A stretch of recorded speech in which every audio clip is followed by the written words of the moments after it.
Thank you for meeting with me. If this is your first visit to the Bellflower Casino Resort, I hope you're finding it a pleasant one. I've owned this place for over 30 years. Running the Bellflower has been my life's work. A life which is almost over. I have terminal cancer, and I've been fighting it for years, but my time is coming to an end. I've already come to terms with my condition, but it leaves me with a problem. I never found time to start a family, and I don't have any close friends. This hotel is all I have to leave to this world. It's my legacy, but I have no one to carry on that legacy once I'm gone. I need you to help me decide on the best person to inherit the Bellflower. I've made a list of 4 candidates, each of whom has a strong connection to this hotel. Unfortunately, I don't know any of them very well. I've invited them all here for the weekend, under the guise that you want to do an interview with them for a book that you're writing about the hotel. Now, they're being paid a healthy stipend for their time, so you'll likely find them willing to answer any questions you may have. I want you to learn everything you can about them and report back to me if you discover anything relevant. Their names are Ashley, Mallory, Sarah, and the last one is a couple of newlyweds named Todd and Becca.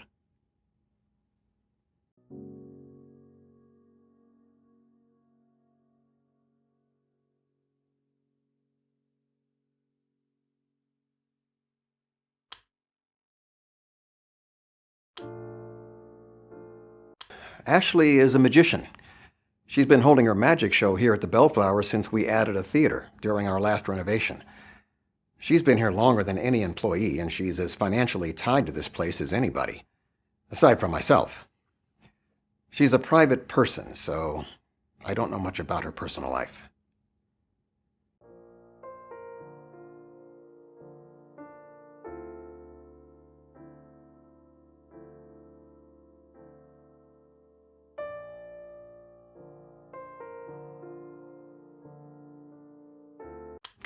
Mallory is the unluckiest person I've ever met.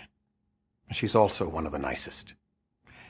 I've never seen so much tragedy befall such an undeserving person.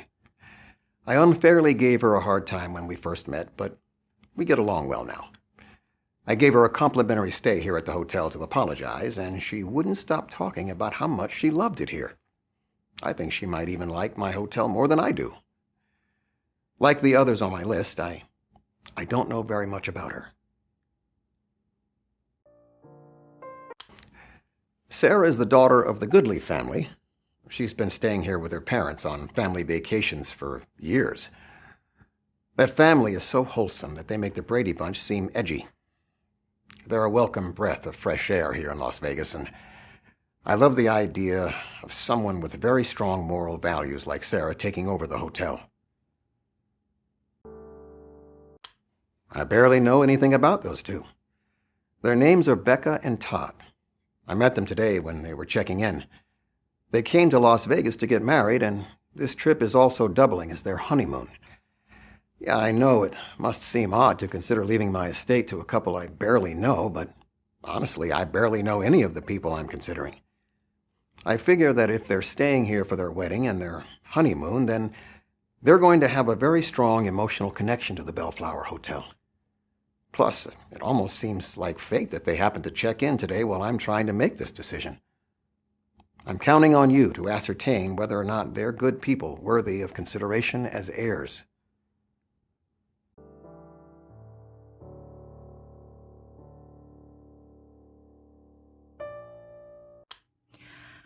I'm Ashley. I live here in Las Vegas. I spend most of my time practicing magic, and I am single. What else do you want to know?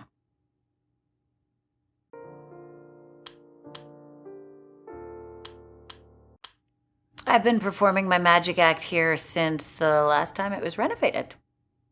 Huh. Never heard of the place before that. I like it here. I like Mr. Davenport, too. He's very hands-off.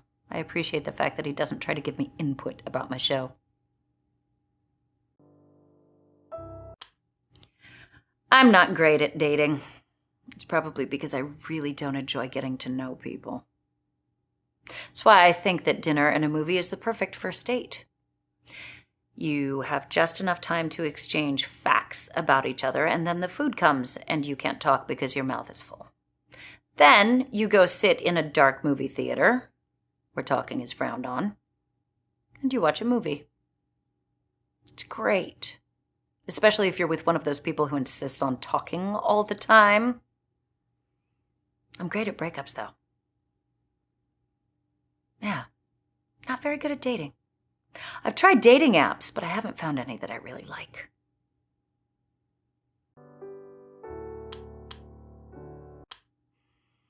There are people who talk all the time, even when they have nothing to say. If you have nothing to say besides hello or hi, why talk? I really don't enjoy misguided politeness. It's like when someone tries to do something nice, but it has the opposite effect. Like you're walking towards a door, and you're too far away, but someone decides to hold it open for you anyway. So then you have to rush to get through the door so they don't awkwardly stand there holding it. Do you know what's easier than rushing through a parking lot to get through a door? Opening it yourself when you're there.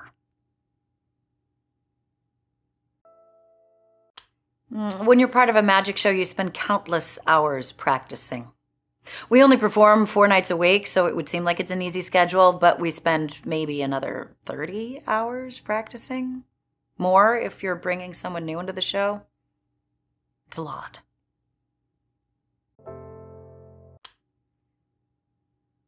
I don't particularly like any of the dating apps out there right now. They're all designed to let you chat with the person before you meet them. If you chat with the person before you meet them, then you find out how horrible they are and you don't want to meet them. Then you don't even get the social rewards of having gone on a date. You know what I want? I want a dating app where you don't ever have to go on a date. Where when you match with a likely candidate, the app takes the photos that you have each submitted and places them in a likely dating scenario. Then it returns the photo to you. You can put that photo on your social media platforms, and it looks like you've been on a date. And you've never had to go on a date. Everybody wins. The problem most people make when they're breaking up with someone is that they try to be too nice. And that's very selfish. Not the good kind of selfishness either. When you're too nice with someone and you're breaking up with them, it makes them sad. It makes them wish that you weren't leaving. It makes them think that maybe they should stay with you. When you're breaking up with someone, it is the one time of your life that you should be a complete asshole so that they actually feel relieved. They feel like a burden has been lifted. Yeah, you should always be an asshole when you're breaking up with someone. That's why I'm very good at it.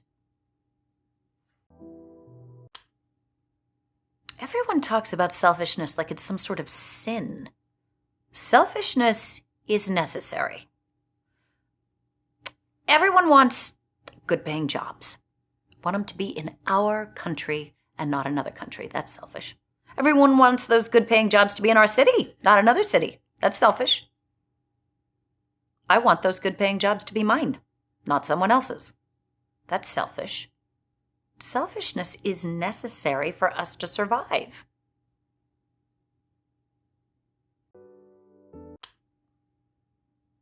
I haven't really talked to him that much.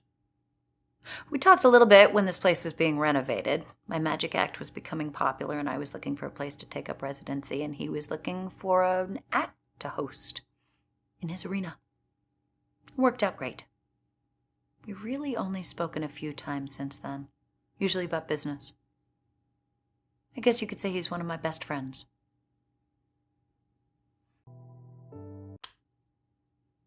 I don't like interacting with people unless there's a purpose. I would say I'm a people person, but I grow weary of them quickly if they overstay their welcome or talk.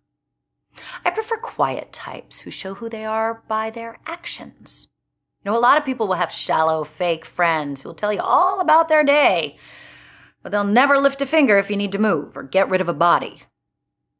I really don't like people like that.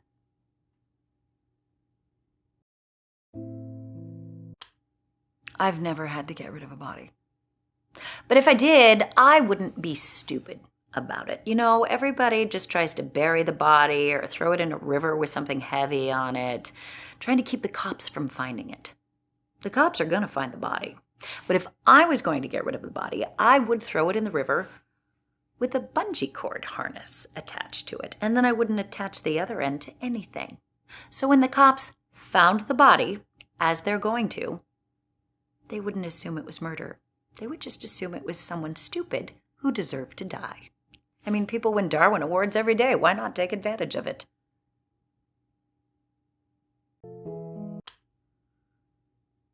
You've never heard of the Darwin Awards? They're my favorite. They're named for Charles Darwin, based around his survival of the fittest and genetics and stuff. So, whenever someone dies doing something that is so stupid, they do the human race a favor by draining themselves out of the gene pool, they get a Darwin Award. I used to love watching them on the internet, but now really it's just fails. They aren't legitimate Darwin Awards. So I watch a lot of roller coaster disasters instead. They're great too. Oh, it's understandable if you didn't know that I had my own magic act. I'm not on any of the posters. I used to be, but I learned early on that audiences expect a magician to be male. So I hired a male presenting actor as the magician. I started working as the assistant. My ticket sales, foomp, shot way up. Oh, we promote it like it's his show, but he's essentially worthless. He doesn't do much of anything. I've actually replaced the actor that's played the magician 3 times. Audiences never noticed. They're fine as long as there's someone on stage who looks like they expect a magician to look. Usually with a goatee. For some reason, a goatee is mandatory. I'm not mad about it. My act has actually gotten a lot easier since I started working as an assistant and not the magician. I'll let you in on a little secret. The assistants are actually the ones who perform all the tricks in a magic act. The magician really is just there so that people have something to keep their eyes on. They're going to watch him, see if they can figure out the trick, see if he's doing anything sneaky. Everyone really just ignores the girls in the shiny outfits. But we're the ones making the tricks work. Now, magic is all about misdirection. The magician is the biggest misdirection of all. You can get away with anything as long as someone's attention is focused on something else. That's the key to all of magic, half of life. Everyone knows it. Nobody cares. Back when I really was an assistant, I worked for a magician, the great Zambini. He based his signature trick on this very thing. See, we were part of a traveling carnival, and our stage was outdoors. At the beginning of the night, the back of the stage, a Zamboni was parked. It was the Zambini Zamboni. And he would tell the audience that at some point during the evening, he was going to make the Zamboni disappear and no one would notice. So about halfway through the evening, we would have this assistant come out that the audience had not yet seen. Her name was Kelly. She was particularly alluring. And the other assistants and I would help her up on top of a platform, and we would begin tying her up with scarves. We'd really take our time about it, make it very erotic, and Kelly would wiggle and pout and make these cute little squeaky gerbil noises. While this was happening, Zambini would pull out his keys and drive the Zamboni off stage. Then he'd run back. We would make Kelly disappear in a fairly standard trick, and when it was done, Zambini would be standing where the Zamboni was with his arms outstretched, like he had just accomplished the most amazing feat in the world.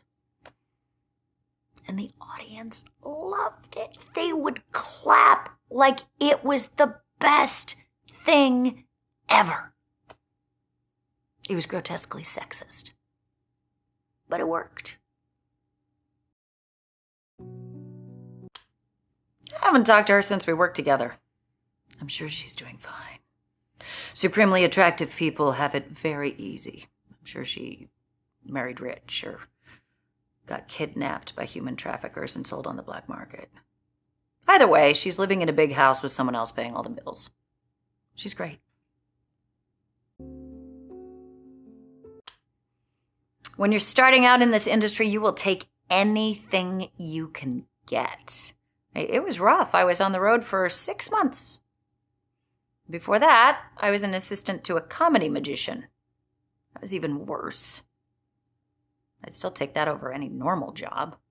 Oh, comedy magicians. Awful.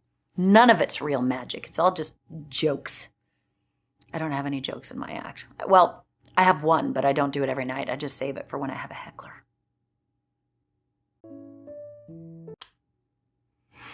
I've tried working normal jobs, but they all have the same problem.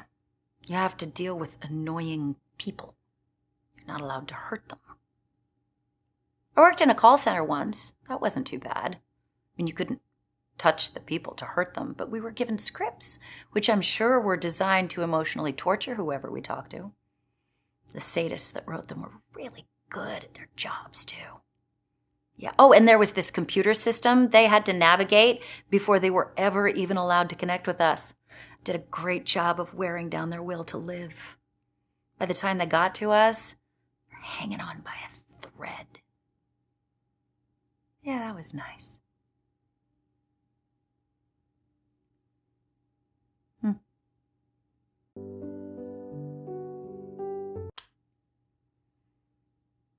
Most people are annoying. Some people take it to a whole new level. Some people are professional at it. Like those people who work in lotion kiosks at the mall. They know their product isn't any good. If it were any good, they would sell it in a store. But no, they're at a kiosk, harassing people who walk past until someone is so guilty that they can't just ignore them, and they stop. And then the lotion people start putting lotion on this poor chump. And it's awkward. And the person can't get away.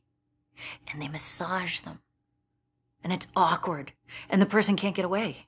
Until this poor slob buys something that is unnecessary and overpriced just to make it stop.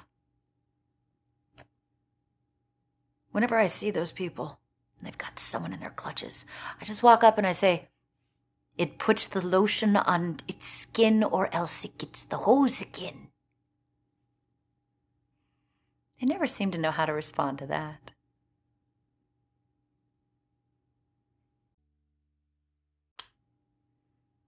The fact that hecklers are still a thing is proof that society is a failure. I don't know why we still allow them to exist. I have a good way of dealing with them, though. Whenever we get a heckler that's too bad, it's really bad, I motion to the other assistants and they notify the magician. And they invite the heckler up on stage to help us with our next act. So I bring out a specially made tall box and the magician announces that he is going to make the heckler disappear. We put them in the box. We wrap the box up with chains and we wheel it off stage. The audience loves it. They laugh, they clap. The heckler's never heard from again. Works great. And then backstage, I feed the heckler to my alligators. I don't have alligators. The box only opens one way. I push it up against an exit door, and when the heckler opens it, they can only leave. I've gotten exactly 2 negative Yelp reviews. Worth it.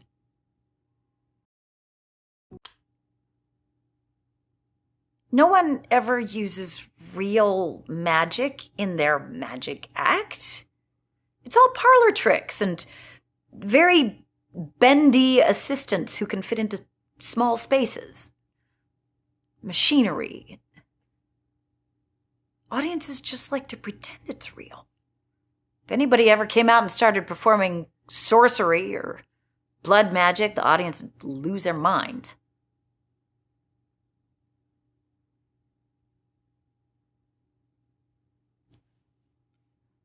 That'd be nice.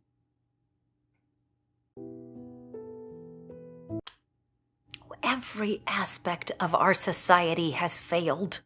Look at politics. We live in a democracy that is so divided, no matter who gets elected, half of the population is going to be miserable and angry. Families are divided. Lifelong friendships are torn apart. We are so at odds right now that left and right Twix don't even come in the same package anymore.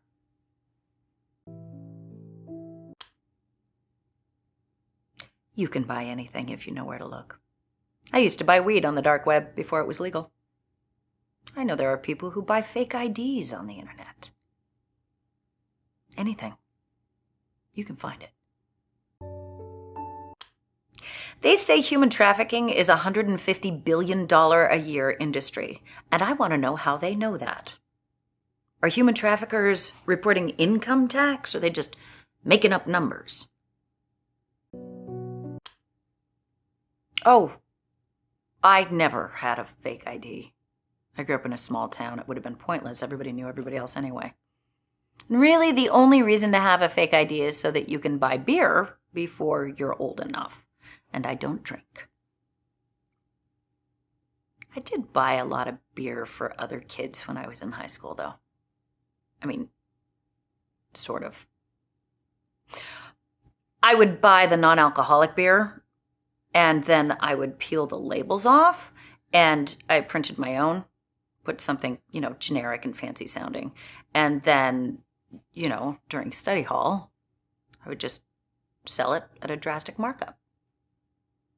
Nobody ever called me out on it. I don't think they ever figured it out. I even remember hearing some of the kids brag about how much beer they were able to consume. Oh, they must have been very shocked when they attended their first college party. Oh, I know weed is legal now, but back before it was, everybody would smoke it anyway. It was just one of those crimes you never got in trouble for. Like speeding or practicing medicine without a license.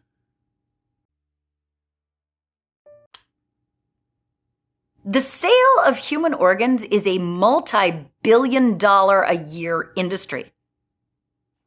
And who do you think is taking those organs out of the people who lose them and putting them into the people who need them?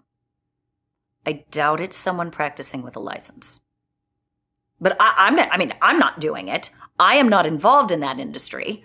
I dabble in taxidermy, but I am not skilled enough to take a kidney out of someone and put it in someone else and have one of them live.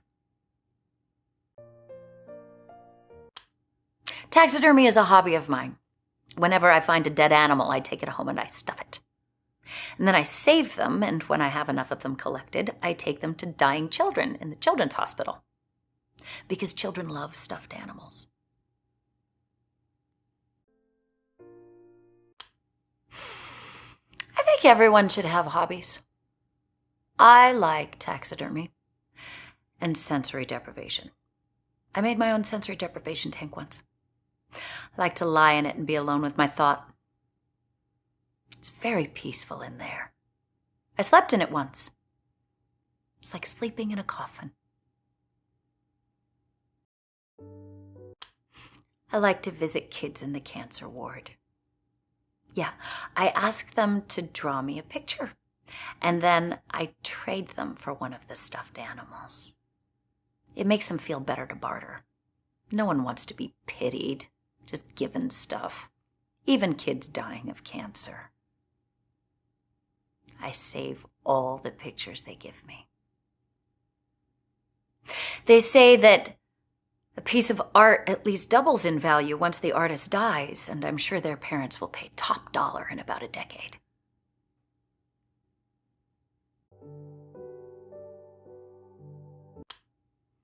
People don't barter enough these days. They don't haggle enough either.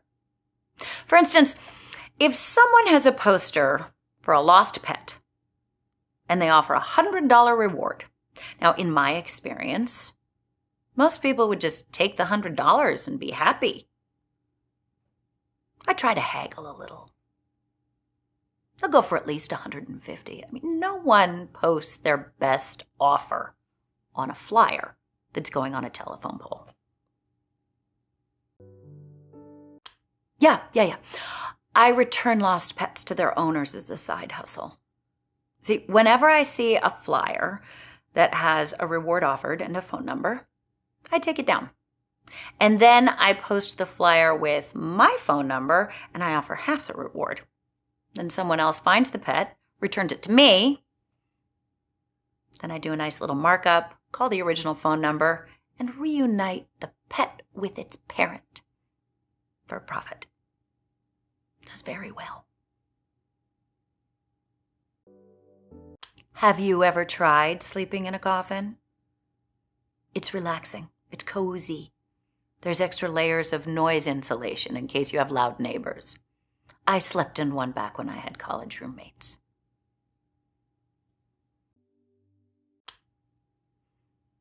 Oh, I didn't actually go to college, but I lived in student housing after high school. See, you don't actually have to be a student to live there.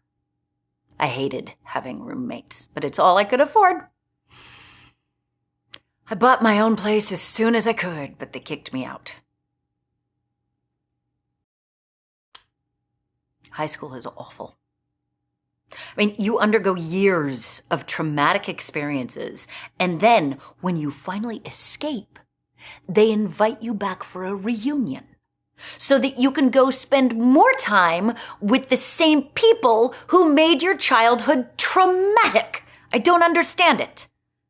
Do survivors of other traumatic experiences have reunions? I mean, do people who lived through a plane crash get together and reminisce about the turbulence they experienced before it all went pear-shaped?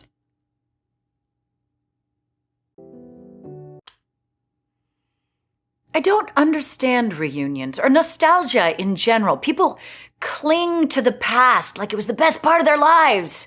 But do you know what most people spent most of the past doing?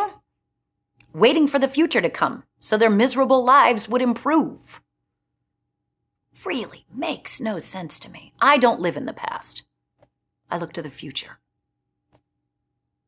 I am so ready to be in the future. The second my contract is up, I am out of here. I am retiring to someplace very far away with very few people, and I am never going to think about Las Vegas again. Can't wait for that. Yeah, I want to see what the future holds, because I'm done here.